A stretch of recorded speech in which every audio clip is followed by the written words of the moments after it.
오늘도 이 그리스도인의 인생관에 대한 말씀을 드리는데, 지난주에 기독교 인생관에 대해서 두 번째 말씀을 드렸습니다.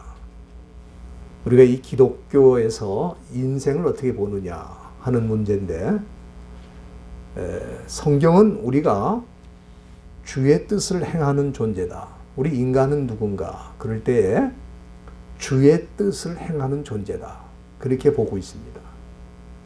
그래서 비관주의자도 아니고 낙관주의자도 아니고 인생을 인생 그대로 직시하면서 살아있는 동안에 우리는 하나님의 뜻을 행하며 사는 존재가 바로 우리 인생이다. 그래서 우리 인생이 주의 뜻을 행한다고 할 때 성경 66권에 주의 뜻이 무엇인지 다 자세하게 나타나 있습니다만, 우리가 이 문제를 10년 동안을 다 해도 우리 맞힐 수가 없는 그런 방대한 내용이 나와 있습니다. 그래서 이 야고보서를 중심으로 우리 인생의 주의 뜻을 행한다면 주의 뜻을 행하는 게 무엇인가? 지난주에는 두 가지. 첫째는 우리 인생은 자랑하면서 살면 안 된다. 자랑하지 않는 게 주의 뜻이다. 그렇게 말씀드렸습니다. 이 자랑하는 거는 허탄하다 하는 말씀을 드렸고, 또 악한 것이라 하는 말씀을 드렸습니다. 이 자랑이 악한 거는 사람들이 자랑을 할 때 무슨 생각을 합니까? 다 이건 내가 노력을 해서, 내가 똑똑해서, 내가 능력이 있어서 이만큼 이뤘다. 그렇게 생각을 하기 때문에 사실은 그게 아닌데, 사실은 하나님이 우리에게 호흡을 주시고 우리에게 힘을 주시고 우리에게 기회를 주셔서 여기까지 온 것인데, 그것을 인정하지 않고 내가 했다고 생각하기 때문에 성경은 그것을 악하게 본다 그랬습니다. 그래서 누가복음 12장 20절에 나오는 대로 하나님은 어리석은 부자에게 엄청난 풍년을 통해서 그 수많은 곡식을 거둬들이고 창고를 또 짓고, 그렇게 해서 내가 이제는 먹고 이제는 놀고 쉬고 평안하게 살겠다. 그러는 그 어리석은 부자에게 내가 오늘 밤에 네 영혼을 도로 찾으면은, 네 영혼을 도로 찾으면은 내 것이 누구 것이 되겠느냐. 그 말씀을 하셨어요. 그 얘기는 뭡니까? 네가 다 한 것 같이 생각을 해도 내가 네 영혼을 오늘 거둬가면 그걸 끝이야. 경고하신 거죠. 경고하신 거예요. 그렇기 때문에 우리 크리스찬들은 자랑이 아니고 감사하며 산다 그랬습니다. 하나님이 여기까지 우리를 인도하셨구나. 감사하면서 산다고 말씀드렸죠. 그 다음에 또 한 가지 기독교 인생관은 선을 행할 수 있는 기회가 있을 때 반드시 선을 행한다. 그래서 여기 17절인가요? 이러므로 사람이 선을 행할 줄 알고 행치 아니하면 죄라. 거기 4장 17절에 나와 있습니다. 이 말씀을 우리가 보면은 누구에게든지 선을 행할 수 있는 기회가 있는 거예요. 어떤 사람은 나는 그런 기회가 없었다고 이렇게 생각합니다. 그렇지 않습니다. 우리가 조금만 돌아보면은 선을 행할 수 있는 기회가 얼마든지 있는 거죠. 그래서 우리 믿는 사람들은 내가 다른 사람에게 해를 끼치지 않고, 또 다른 사람에게 괴로움을 주지 않고, 남의 것을 뺏지 않고 도둑질 안 했으니까 우리는 죄진 게 없다. 그렇지 않다는 거예요. 내가 선을 행할 수 있는데도 불구하고 행하지 않은 게 죄라는 겁니다. 그렇기 때문에 우리 믿는 사람들은 인생간의 목표가 좀 다르죠.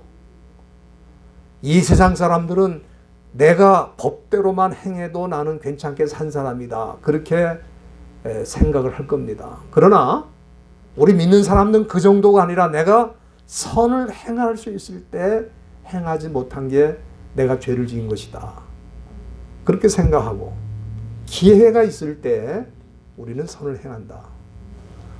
많은 경우에 내가 선을 행하지 못하는 이유가 나는 손해를 보고 저 사람은 이익을 거두는데 내가 꼭 그렇게 해야 되는가.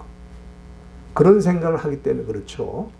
그러나 제가 지난주에 말씀드린 것처럼 남을 살리는 게 내가 사는 길이다. 그렇게 믿으십니까? 네. 남을 살리는 게 내가 사는 길이다. 그거는 분명히 하나님께서 우리에게 말씀해 주셨어요. 그렇기 때문에 저와 여러분들이 기회가 있을 때 선을 행함으로 하나님을 기쁘시게 하고 남도 살리고 나도 사는 저와 여러분들이 다 될 수 있기를 바랍니다. 오늘은 기독교 인생관 세 번째 말씀을 드리는데 이 기독교 인생관은 주의 뜻을 행하는 존재로 보는 것인데 우리 인간은 어떻게 보느냐? 주의 뜻을 행하는 존재로 보는 것입니다. 오늘 두 가지를 더 말씀드리겠습니다. 주의 뜻이 무엇인지. 첫째는 오늘 본문을 보면은 인생을 사치하면서 우리 영어로 럭셔리라고 그러죠. 사치하면서 살지 않는 것이 주의 뜻을 행하는 것이다 그랬어요. 여기 5절 말씀에 보면은 너희가 땅에서 사치하고 연락하여 도살의 날에 너희 마음이 살지게 하였다. 여기 사치하다는 말 모르는 사람은 없을 것입니다. 그 의미가 뭔지. 이것은 헬라 말로는 드루페라고 합니다. 이 트루페라고 하는 말로 쓰는데 이 트루페라고 하는 것은 사실은 호화롭게 산다는 뜻도 있지만 제 멋대로 산다는 뜻도 있어요. 자기 마음대로 산다는 뜻도 있는 것입니다. 그러니까 사람들이 권력을 잡고 돈을 벌면은 제일 하고 싶은 게 뭐냐면 내 마음대로 살고 싶다는 게 내 마음대로. 내가 원하는 대로. 그렇죠? 남이 나한테 뭐라든지 상관없이 나는 내가 버는 돈 가지고 내가 잡은 권력을 가지고 나는 내 마음대로 하겠다. 제 멋대로 살겠다.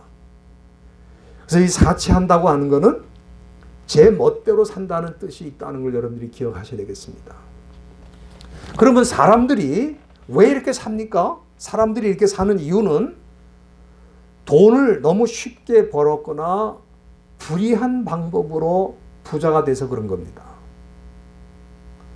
여러분 우리가 어렵게 벌은 돈으로는 그렇게 마음대로 하고 싶지가 않잖아요. 그렇죠? 근데 자기 마음대로 하고 싶은 이유가 뭐냐면은 돈을 너무 쉽게 벌어서 그래요. 여기 본문에 보면은 돈을 쉽게 버는 방법이 나와 있어요. 여기 본문에.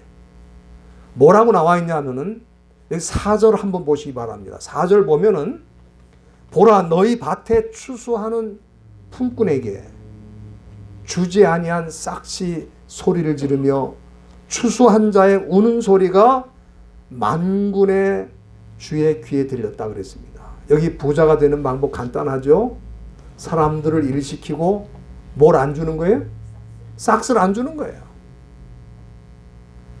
당시 부자들은 조상 대대로 땅을 물려받아가지고 그 넓은 땅을 자기는 손 하나 안 대고 사람을 부려서 품꾼을 들여서 일을 시키고 그 다음에 어떻게 해요?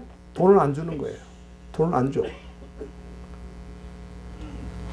그래서 여기 보면은 4절 초두에 품꾼에게 주지 아니한 싹시 소리를 지른다 그랬어요.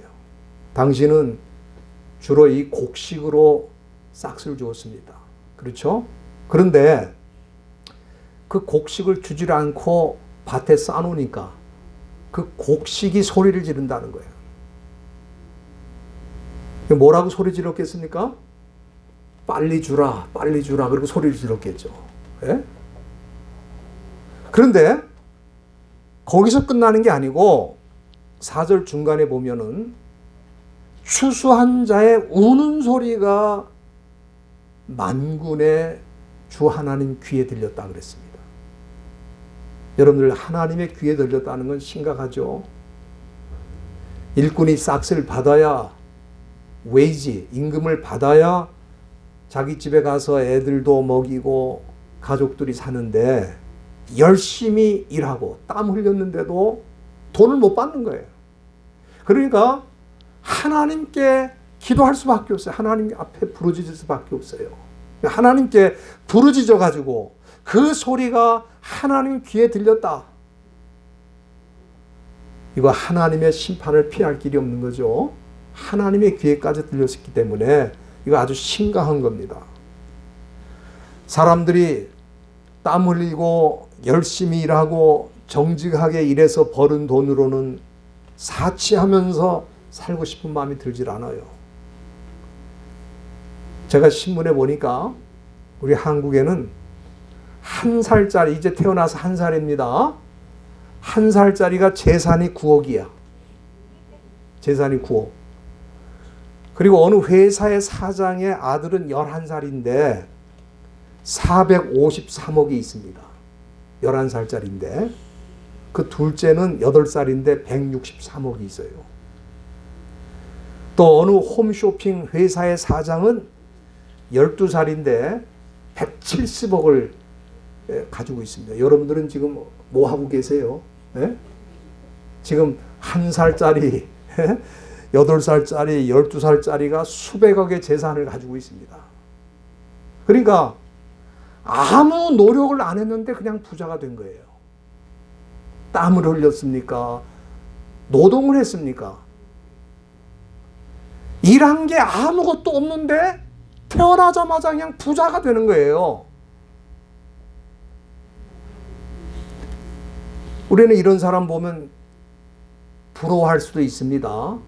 나는 노력을 해도 평생을 땀 흘려도 내 손에 가진 것이 몇 푼 없는데 어떻게 이 아이들은 태어나자마자 이렇게 수백억의 부자가 되는가? 저는 부러워할 거 없다고 생각합니다. 왜냐하면은 일하지 않고 땀 흘리지 않고 정직하게 번 것이 아니고 수백억, 수천억의 재산을 갖게 되면은 타락할 수밖에 없어요. 그런데 혼자 타락하는 게 아니고 다른 사람도 같이 타락을 시킨다 이 말이에요. 여러분들이 베드로후서 2장 14절 한번 보시면은 그 부분에 대한 말씀을 해 주셨는데 거기 보면은 불의의 싹스로 또는 불의의 값으로 부자가 된 사람을 저주의 자식이라고 그랬어요. 저주의 자식. 거기 2장 1절 말씀 2장 14절 말씀 제가 읽어보겠습니다. 음심이 가득한 눈을 가지고 범죄하기를 쉬지 아니하고 굳세지 못한 영혼들을 유혹하며 탐욕에 연단된 마음을 가진 자들이니 저주의 자식이라 그랬어요. 지금 그 앞에 보면은 내용이 뭐냐면은 불의의 돈으로 부자가 된 사람이 있다 이 말이에요. 그 사람들은 맨날 노는 게 일이죠. 그 돈 가지고 자기 마음대로 사는 게 자기 일입니다. 그런데 그냥 그렇게만 살아주면 좋겠는데 여기 14절 말씀에 보면은 음탕한 눈을 가지고 범죄하기를 쉬지 않는다 그랬어요. 또 거기서 끝나는 게 아니고 굳세지 못한 영혼들을 유혹한다 그랬어요. 뭘로 유혹하겠어요? 자기 가진 돈으로 유혹하는 거죠. 그리고 탐욕에 연단된 마음을 가지고 산다 이 말이에요.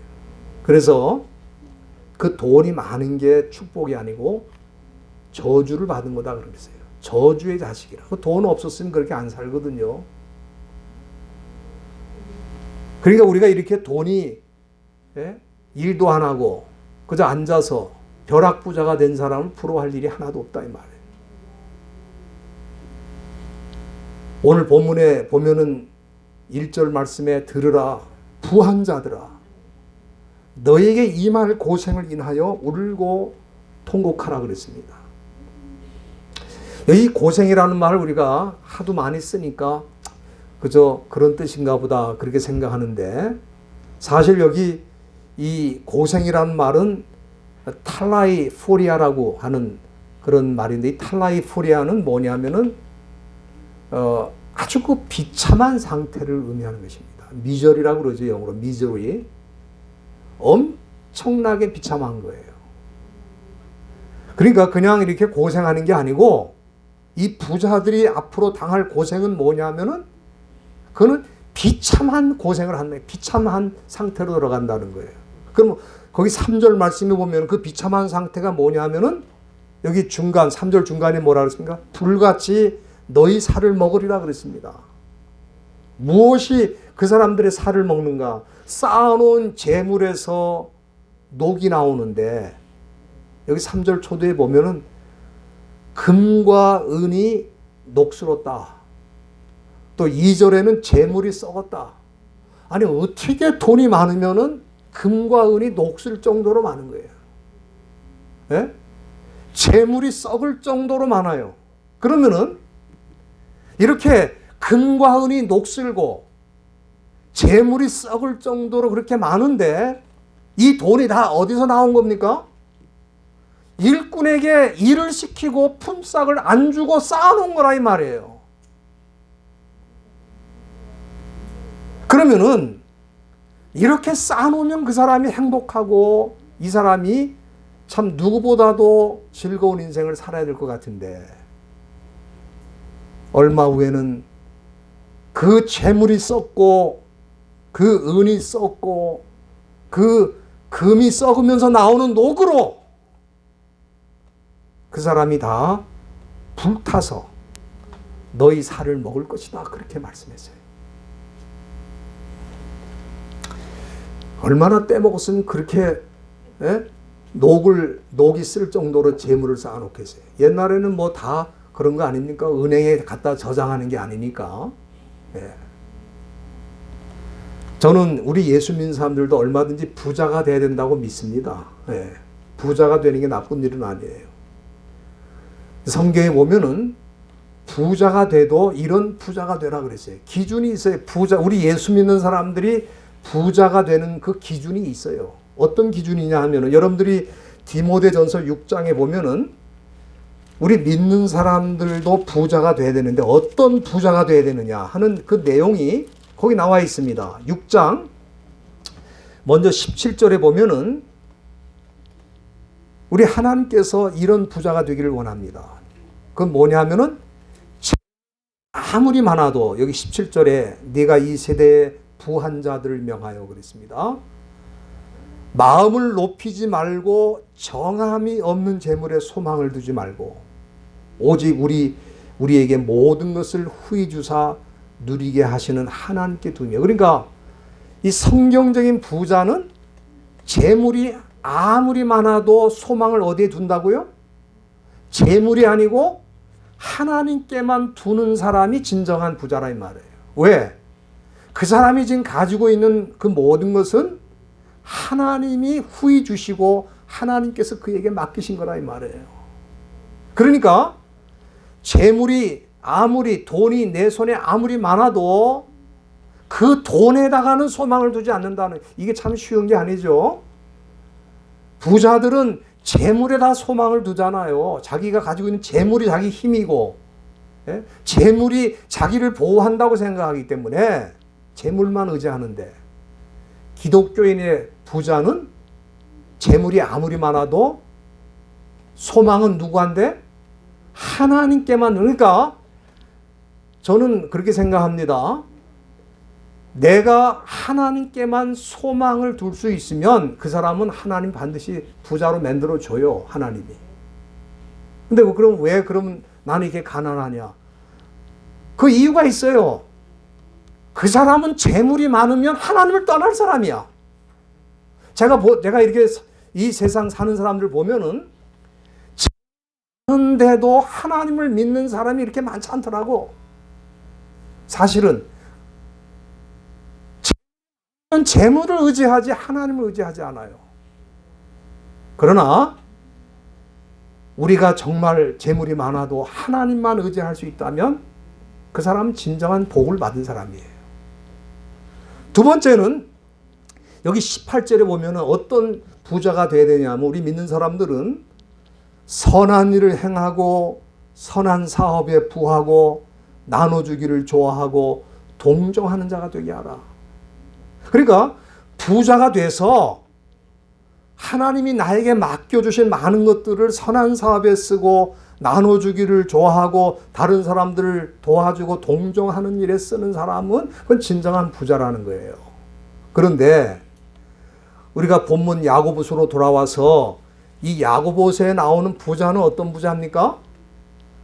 자기 집에 지금 창고에 재물 창고에 은이 썩고 금이 썩고 재물이 썩는데도 자기 집에서 일한 사람의 그 품삯을 한 푼도 안 주는 거예요. 한 푼도. 이런 사람들은 그 부가 그 사람에게는 가장 큰 치명적인 저주로 바뀌게 될 것을 야고보가 경고하는 겁니다. 저와 여러분들은 이왕 부자가 되시려면 선한 사업에 힘쓰는 부자가 되시길 바랍니다. 하나님만 의지하시는 부자가 되길 바라요. 이것이 주의 뜻을 행하는 것입니다. 그 다음에 또 한 가지 오늘 본문에 보면은 인간은 주의 뜻을 행하는 존재라고 하는데 어떻게 사는 것이 주의 뜻을 행하는 것인가?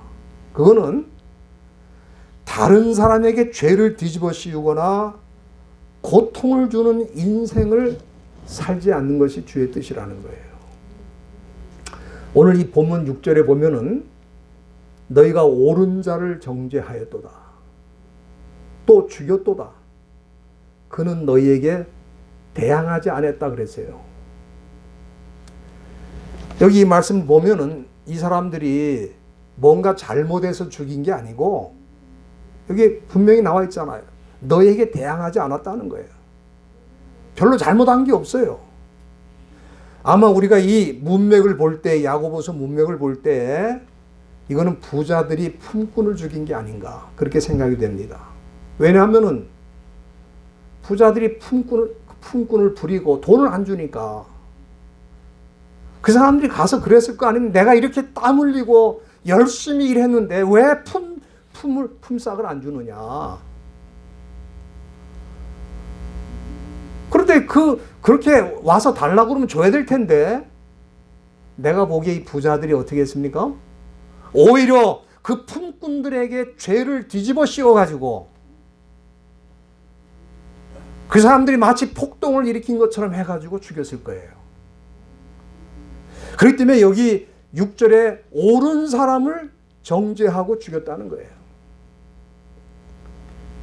남에게 죄를 뒤집어 씌워서 죽이는 그 모습이 나와 있습니다. 저는 사람이 해서는 안 되는 일 중에 가장 그 악한 일이 뭐냐면은 자기가 살려고 남에게 죄를 뒤집어 씌우는 거. 이게 아마 가장 악한 일이 아닐까 생각합니다. 이거 하나님의 백성들은 절대로 해서는 안 되는 일이죠. 그런데 이것을 제일 잘하는 사람 집단이 누구냐? 이게 공산주의자죠. 공산당의 수법은 뭡니까?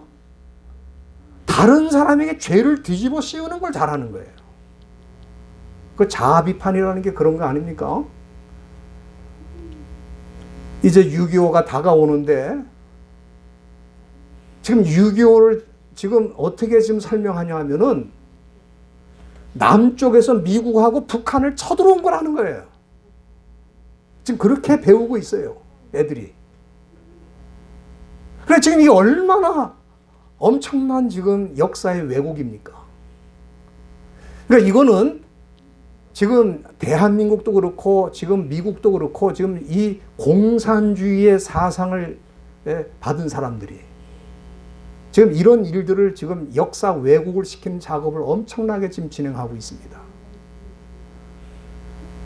그런데 이런 일이 지금만 있는 게 아니고 주 1세기 교회 안에서도 이런 일이 있었다는 거예요. 지금 우리가 볼 때 여기 부자 그러면은 세상의 어떤 부자를 야고보가 말하는 걸로 생각하는데 그렇지 않아요. 이거는 교회 안에 들어온 부자들에 대해서 말하고 있는 것입니다. 그렇기 때문에 야고보서 5장 1절에 들으라 부한 자들아. 지금 교회 안에 들어와 있는 그 부자들을 상대로 지금 말씀하고 있는 거예요.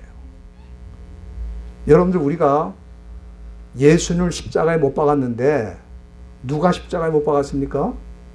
우리는 빌라도가 십자가에 못 박았다, 로마 군인이 십자가에 못 박았다, 그게 아니죠. 하나님을 가장 잘 믿는다고 자부하고 살던 유대인들이 예수님을 십자가에 못 박은 거예요. 당시 로마 총독 빌라도에게 예수님을 끌고 왔을 때 예수님이 재판을 하는데 아무리 신문을 해도 예수님한테 잘못한 게 아무것도 없는 거예요. 그래서 그 모인 군중들에게 물었습니다. 내가 어떻게 하면 좋겠느냐, 이 예수를. 그랬더니 뭐라 그랬어요? 십자가에 못 박으라 그랬어요. 십자가에. 거기 모인 이스라엘 백성들이 십자가에 못 박으라 그랬어요. 그래서 마태복음 27장 23절에 보면은 거기 뭐라 그랬습니까? 빌라도가 이게 어떻게 된 일이냐, 무슨 악한 일을 저질렀느냐 이분이. 내가 봐도 아무리 살펴도 죄라는 게 없는데 어떻게 십자가에 못 박으라 그러느냐. 그래가지고 빌라도가 물을 가져오라 그래서 물에다가 자기 손을 씻고, 예? 그러면서 뭐라 그랬습니까? 나는 이거에 대해서는 무죄하니까 너희들이 책임을 져라. 그랬더니 그때 이스라엘 백성들이 뭐라고 대답했습니까? 예? 그 피를 우리와 우리 자손에게 돌리라 그랬어요. 그러니까 지금 예수님에게 모든 죄를 뒤집어 씌우고 십자가에 처형하라고 소리 지르면서 그 피값은 우리가 감당하겠다는 거야.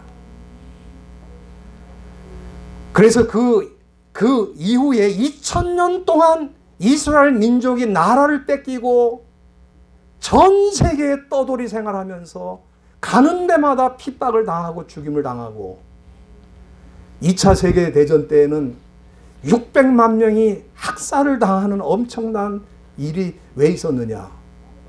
이스라엘 백성들이 그랬잖아요. 예수님에게 죄를 뒤집어 씌우고 그 피값을 우리와 우리 자손에게 돌려라. 저는 하나님을 믿는 선민이 이렇게 죄가 없는 예수님에게 죄를 뒤집어 씌우는 걸 보니까 우리 믿는 사람들도 얼마든지 할 것 같아요. 그런 일을.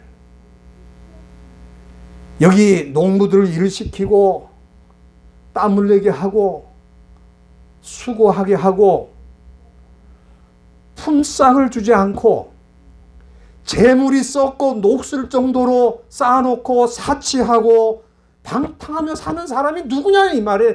교회 안에 들어온 부자라 이 말이에요. 다른 사람이 아니고. 여러분들 어떻습니까? 이렇게 돈 많은 사람이 오늘날 이 시대에 교회 안에 들어오면은 우리는 어떻게 할 것 같아요? 아마 대환영할지도 모르겠습니다. 왜? 돈 많은 사람들이 이제 교회 안에 들어왔으니까 교회 재정이 좀 넉넉해지겠다. 제가 어떤 목사님 보니까 그 교회 안에 돈 많은 부자들이 그렇게 많다고 자랑을 하더라고. 물론 아까 말씀드린 그런 부자면 좋겠습니다만은 일꾼을 일부리고 품삯을 안 주고 자기 집에는 재물이 다 썩을 정도로 그렇게 녹슬어 가는데도 외면하고 오히려 그 사람들에게 죄를 뒤집어 씌워서 죽이는 일까지 하는 이런 악한 일들이 하는 거야 너무 당연하죠. 세상에서 그렇게 하는 건 너무 당연한데 교회 안에서 혹시라도 믿는 사람들 가운데 부자라고 하면서 그렇게 살면은 그런 수치가 아닐 수 없습니다. 야고보는 이런 부자를 향해서 경고하는 거예요. 너에게 임할 고생을 인하여 울고 통곡하라는 거예요. 다시 말하면 하나님의 심판이 임하기 전에 썩어가는 를 파먹기 전에 이제라도 통곡하고 회개하라는 것입니다. 여러분들, 우리가 잘 아는 로마 제국의 앞잡이 노릇을 하면서 자기 민족의 혈세를 거두어 가지고 부자가 된 사케오라는 사람 다 아시죠? 그 사람이 주님을 만났을 때 회개하게 되었습니다. 뭐라고 회개했습니까? 누가복음 19장 8절에 보면은 내가 가지고 있는 재산의 절반을 가난한 사람들에게 주겠고, 내가 만일 남의 것을 토색, 이 토색이라는 말 요즘 안 쓰는 말인데, 토색이라는 게 뭐냐면은 deceive, 사람을 속여갖고 남의 재산을, 남의 돈을 뺏어가는 걸 말하는 거예요. 그 토색입니다. 내가 혹시 다른 사람을 위협하고 다른 사람을 속여가지고 내가 남의 것을 뺏은 거 있으면은 그거는 4배로 갚겠다 그랬어요. 여러분, 우리가 회개라 그러는 거는 눈 한번 감고 하나님 나 잘못했습니다, 용서해 주세요, 그게 아닙니다. 우리가 그걸 회개라고 생각하면 완전히 착각한 거예요. 그것도 해야 됩니다. 그러나 회개라는 건 뭡니까? 남의 것을 뺏어왔으면 돌려주는 겁니다. 남의 돈을 빌렸으면 떼먹지 말고 갚는 거예요. 또 남의 것을 뺏은 거 있으면 4배로 갚는 거예요. 이게 회개하는 겁니다. 우리 주님께서 그 사람의 회개를 보시고 이 집에도 구원이 이르렀다 그렇게 말씀하셨어요. 여러분들, 이 시대에도 교회 안에 남에게 죄를 뒤집어 씌우고 또 남을 죽이면서도 아무렇지도 않게 사는 사람들이 있어요.